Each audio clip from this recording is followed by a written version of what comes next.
Let's go into next season's way too early top 10. I'm not doing all 25 teams. I'd be here for a long time.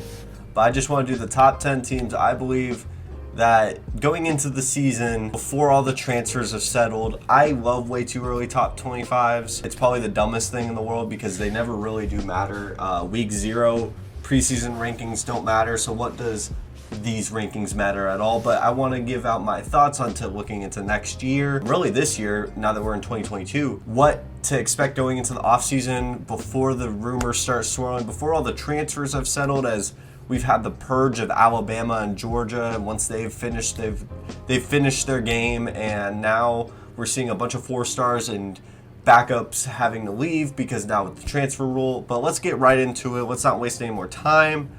The number one team next year, for me personally, is going to be the Alabama Crimson Tide. They're bringing back the people's favorite player in the world, best player in the world, in Bryce Young, and the actual best player in the world for college football in Will Anderson. When you're bringing those two guys back and a very young team that's going to easily reload, they're going to have plenty of defensive starters coming back.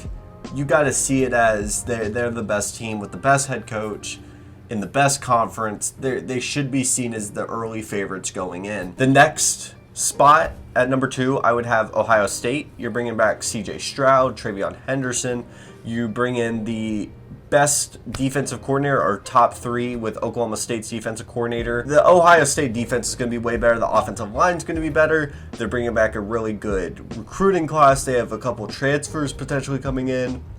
They're losing a lot on the wide receiver end, but we saw in the Rose Bowl that's clearly not a problem with Jackson Smith and Jigba. I think that these top 3, top 4 is pretty solid, and it's hard to argue. I would almost put Ohio State at 1, but because of the experience and who they have at quarterback and on the defense, I trust Alabama more. This is more of like a top 10 of who I trust to make into the playoffs and who I think is going to be the best coming into next year. Number 3, I have Georgia, national champs winner, but they are losing a lot. They remind me a lot of when Clemson beat Alabama. They just had all the right pieces, all the right seniors, all the right NFL talent at the time, and obviously Georgia's still going to be really good. They'll most likely make the playoffs again, but they don't have the same firepower. They're going to have to replace quarterback. They're going to have to replace a lot of linebackers like Nakobe Dean. Jordan Davis isn't going to be there. George Pickens isn't going to be there. They're losing a lot of transfers. Now, they've obviously reloaded, and they're going to be really good next year, but I don't think they're going to be coming into next year as national champs. They are not a top 1 or 2 team. Number 4, give me Notre Dame. I see a lot of people putting Texas A&M here. I just don't know if Texas A&M is ready right now. We'll get into Texas A&M in a minute. But Notre Dame, I love their head coach. I love who they're bringing in. They're reloaded their safety with the Northwestern transfer. They have a lot of good pieces. Yes, they crumbled in that bowl game, but I saw a lot of things I did like. I love Jack Cohn. I love a lot of the pieces there. And I think they'll be a really good team, and they've always had a relatively easier schedule. So I see them probably being another team that could squeak into the top 4. At number 5, I have Clemson. I think Clemson, even though having a down year, has a ton of talent and a ton of pieces there. I love Cade Klubnik. If you don't like DJ Uiagalelei, I understand that. I trust Dabo is going to be able to reload and have a bounce back year in a ACC where Miami's going to be competitive again, and they're going to have a lot of potential really good wins for once.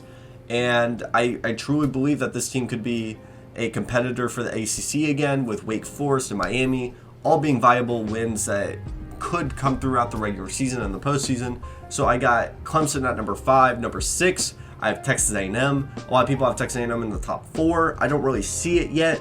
I know they have the number 1 recruiting class. I know they have a lot of pieces. They're also losing a ton of pieces on the defense. They have too many questions. I feel like the 2 teams like Notre Dame and Clemson have less questions. As we get farther down this top 10 list, more and more questions pop up. And I think if A&M has the ceiling of a top 3 team, but I'm going to put them at 6 for right now just because I need a lot of these answers very early on. With them playing Miami early in the year, that's going to be one of the best games of the year. They have to play Alabama. after beating them, and it's so hard to beat Alabama in back-to-back years. You have to beat Mississippi, you have to beat Mississippi State. There's a lot of things that have to happen for A&M to be a top 3 team. And when you bring in the best recruiting class of all time, expectations are set. With that being said, I do have them at number 6. At number 7, I have Michigan, barring that Jim Harbaugh stays. If Jim Harbaugh leaves, I'm dropping them significantly. But with Jim Harbaugh staying, I have them at 6. They have a lot of young talent. J.J. McCarthy, running backs out of the wazoo, plenty of good receivers. They're just going to have to replace a lot of veteran leadership on that defense. Next up, Utah, sleeper pick for the Pac-12. Them, USC, and Oregon all are going to be viable options. Could Utah sneak into the playoff? I think so. I think they're going to be a really good team moving into next year. They're bringing back a ton of weapons and a ton of pieces, and we saw they went toe-to-toe with Ohio State. This team's going to be very elite next year, but they're going to have to answer some questions with offensively, can they keep up, and they can't get injured. They don't have the depth as these other programs do. Next up, I have Baylor. Baylor's going to have to replace a lot of pieces as well, but I love their coaching. I love the recruiting. I love who they're bringing in, and I love their defense. And I think their offense is going to have to replace Abram Smith, one of the best running backs in college football. He was a bell cow, but I think they can do it. And I think Baylor will be a very good team in the Big Ten next year, or not Big Ten. I think they'll be a really good Big 12 team next year, and potentially will go back-to-back. They'll have to go toe-to-toe with Oklahoma, Oklahoma State, and Texas, but I think they'll be really good. And at number 10, I have Arkansas. Give me Arkansas to be a surprise team next year. I love KJ Jefferson. I love Jadon Hazelwood. I love what they're bringing on the defense. They're going to bring physicality. They're coaching. They had a very big-time boom year last year, surprising a lot of people, and then they kind of cooled off a little bit after that embarrassing Georgia loss, but at the same time, I think they're a team that has a lot of momentum and could develop and continue to make steps forward, and I think they'll be really good, including my 11th team. I'm at the 11th team, Wake Forest. Freaky good offense, but I think Arkansas is more, if they went head-to-head, I would pick Arkansas to win that game.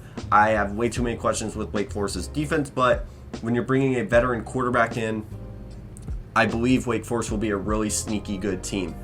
With that being said, that is my top 10. This is a really quick video. I crank out a faster video compared to yesterday's video with the 20-minute long videos. I gotta pull it back a little bit for today if I want to get these videos out faster.